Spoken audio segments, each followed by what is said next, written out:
यवतमाळच्या पुसद तालुक्यातील सावंगी येथे अनधिकृतपणे खते घेऊन जाणारा ट्रक कृषी विभागाच्या पथकाने पकडला असून खतासह ट्रक असा एकूण 17,78,000चा मुद्देमाल जप्त केला। दरम्यान या प्रकरणी ग्रामीण पोलिसांनी गुन्हा दाखल केला आहे। जिल्ह्यात बोगस बियाणे तसेच खतांची मोठ्या प्रमाणात तस्करी होत आहे।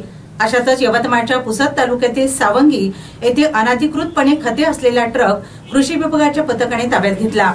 एका शेतामध्ये ट्रक मधील खतांच्या बॅगा उतरवित असताना पथकाने ही कारवाई केली।